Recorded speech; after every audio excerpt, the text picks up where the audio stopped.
안녕하십니까. M투자그룹 송팀장입니다. 7월이 시작되었습니다. 이 7월달도 이 힘든 장에서도 이제 성공 투자를 위해 도움되는 정보 알려드리도록 하겠습니다. 이제 빠르게 듣고 싶으신 분은 1.2배수로 시청하시면 되겠습니다. 오늘 주요 이슈 제목으로 연중 기술적 침체, 그리고 반도체 3분기 전망 부정적이라는 제목으로 시작하겠습니다. 일단 이 지표에 대해서는 나중에 설명드리겠고요. 몇 가지 하락에 관련된 뉴스가 굉장히 많았는데 대부분 중요한 뉴스지만 그래도 몇 가지 먼저 살펴보겠습니다. 일단 오펙 플러스 회의가 이제 마감되는데 이제 8월 증산량을 유지하기로 결정을 했다고 했습니다. 이제 이번 달에 바이든 대통령이 사우디 방문 예정입니다.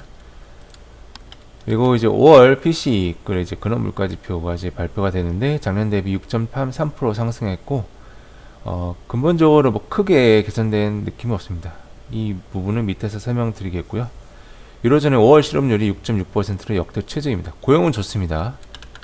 고용은 좋다는 게 여전히 나오고 있어요. 그래서 인플레이션이 크게 해소될 기미가 보이지 않다. 그래서 애틀랜타 연은에서 연방은행에서 미국 2분기 GDP 추정치를 마이너스 1%로 하향 조정했고 코멘트로 기술적 침체라고 하였습니다. 이 부분도 밑에서 설명드리겠습니다. 그래서 뉴욕 증시는 전반적으로 하락하였고요. 6개월간 21% 하락으로 52년 만에 최악의 상반기라고 하네요. 놀랍습니다. 세계 경기가 침체 우려로 이제 WTI가 이제 원유 가격이 3.7% 하락 마감했고요. 그럼에도 불구하고 여전히 $100 이상을 유지하고 있습니다. 마이크론에서 3분기도 반도체 전망이 어둡다라고 이제 발표를 했습니다.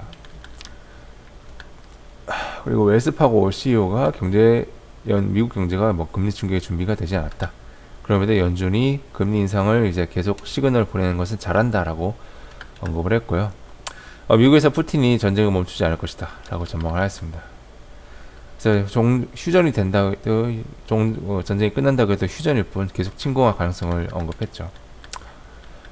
그리고 중국이 이제 우리나라의 나토 정상회담과 관련해서 가만두지 않겠다라고 이제 연일 강력한 발언을 이어가고 있고요. 또 이제 내부적으로 5.5% 성장을 목표하겠다고 달성하겠다는 것을 언급했습니다. 그리고 미국 대법원에서 연방정부의 배출 규제권에 제동을 거는 모습입니다. 그래서 이 부분이 바이든 정부의 이제 친환경 정책에 어떤 영향을 끼칠지 좀 보셔야겠고요. 어쨌든 대법원이 이렇게 판단했으니까 이제 바이든 대통령은 더 이상 친환경 정책을 고수할 명분이 사라졌다고 보시면 되겠고요. 정부가 이제 원달러 환율을 관리하기 위해서 10조를 투입했다는 소식이고, 국민연금은 선물 환매도로 1,400원 달러에서 이제 선물 환매도로에 나섰다는 소식입니다.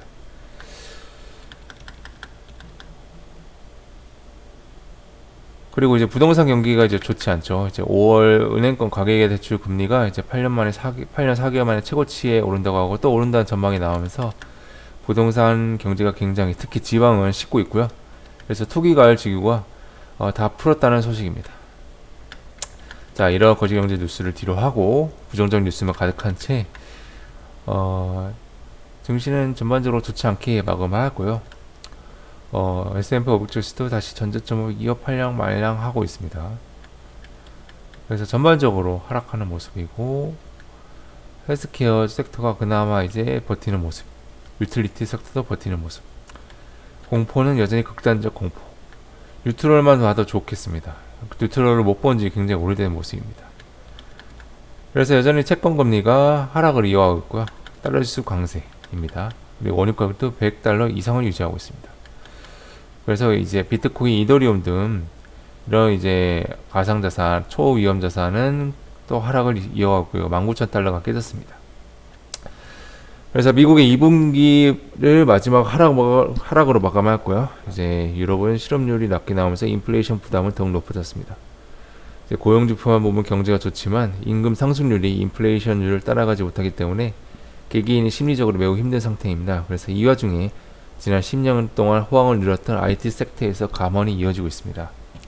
그래서 어젯밤 발표된 물가지표에서는 전월치 대비 둔화가 나타났으나 헤드라인 물가는 에너지 식품이 상승이 지속되면서 여전히 에너지 식품 가격이 쉽게 떨어지지 않고 있습니다. 이제 초점은 7월 소비자 물가지수입니다. 이제 국채금리 하락과 달러 강세는 여전히 안전자산에 대한 수요를 보여주고 있습니다. 손실에 대한 쓰라림을 뒤로하고 이자리를 받을 수 있는 국가 채권에 투자하는 자금이 증가하고 있습니다. 주식을 팔고 채권에 투자하는 것이죠. 그래서 기관 투자자들은 연일 채권을 세일즈하고 있습니다. 그래서 애틀랜타 연준에서 발표한 2분기 GDP 전망입니다. 마이너스 1%를 예상하였고요. 그래서 뭐라고 했냐면 기술적 침체라고 언급했습니다. 그래서 마켓 워치인데 패드 워치인데 0.5% 50bp 금리 인상 가능성이 한 달 전 2.3%였는데 지금은 16.8%로 올라갔습니다. 자, 연준에서는 고용을 근거로 연일 경기 침체는 없다고 주장하고 있습니다. 그러면서 75bp 금리 인상을 계속 주장하고 있고요. 여기서 나온 단어가 기술적 침체인데요. 즉 연준이 바라보는 경기 침체와 개인이 바라보는 경기 침체가 다르던 것으로 보입니다. 그래서 어찌됐든 경기 침체에 대한 우려로 연준이 금리 인상 속도 조절을 할 것이라는 이제 논리가 몇 주 전부터 나왔고요. 최근에는 이제 마이클 버니도 주장하고 있죠. 그래서 75bp 인상 대신에 50bp 인상 가능성이 조금씩 높아져 가고 있습니다. 물론 연준이 금리 인상이 75bp 금리 인상이 대세고 연준 의원들도 그렇게 하겠다고 주장을 하고 있지만 지난달 FOMC에서 발표 며칠 전에 월스트리트 저널을 통해서 갑자기 가능성이 확 바뀌었죠. 75bp 금리 인상으로 확 바뀌었습니다. 그런 것을 고려하면 또 언제든지 바뀔 수 있다는 점도 고려해야겠습니다. 그런데 바꾼다면 연준도 개인이 받아들이는 경기 침체를 인정하는 것입니다. 그래서 어제 우리 시장은 미국 시장의 하락을 선반영하였고 하락을 개인 투자자들이 받는 이제 모습이 나오면서 여전히 시장에 저점이 나오지 않았다는 우려를 보여주고 있고요. 다음 주 월요일 미국 시장이 독립기념일이 휴장이기 때문에 우리 시장도 7월 첫날이지만 기대보다는 비관이 우세할 것으로 보여집니다. 여전히 긍정적인 마인드를 가져라. 하지만 예측보다는 대응이고 현금이 심리를 안정시킨다. 명심하실 필요가 있겠습니다. 시장 주목 관련 섹터로 여전히 이 섹터를 밀고 있고요. 태양광에 대해서 말씀드리는데 중국 폴리실리콘 가격이 밤새 또 6% 인상되었습니다. 그래서 이로 인해 미국 태양광 종목들도 큰 폭으로 상승했다는 점 눈여겨보시면 되겠고요. 종목 기타 뉴스에서 이제 D램의 2분기 실적을 기대한다라고 이제 기사가 났는데 오늘 마이크론이 회계연도를 3분기 실적을 발표하였고 4분기 예상 실적을 부정적으로 전망했다.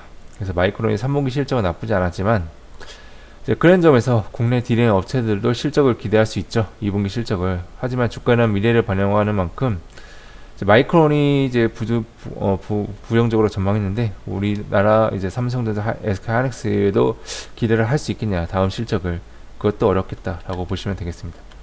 그래서 오늘의 일정으로는 홍콩 증시가 휴장입니다. 항생 휴장이고요. 미국의 채권 시장이 오후 휴장입니다. 현지 시간 2pm 2시 이후에. 그리고 다음 주 월요일날 미국은 독립기념일 휴장이고요. 우크라이나 의회가 대한민국 국회 방문을 예정인데 재건 논의가 예정되어 있습니다. 재건 논의할 예정입니다.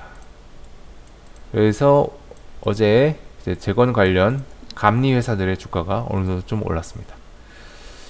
네. 이상 마치겠고요. 이번 달도 성공 투자하시길 진심으로 바라겠습니다. 궁금하신 사항이 있다면 댓글 남겨주시면 되겠습니다. 그럼 오늘도 성공 투자하시길 바라겠습니다. 감사합니다.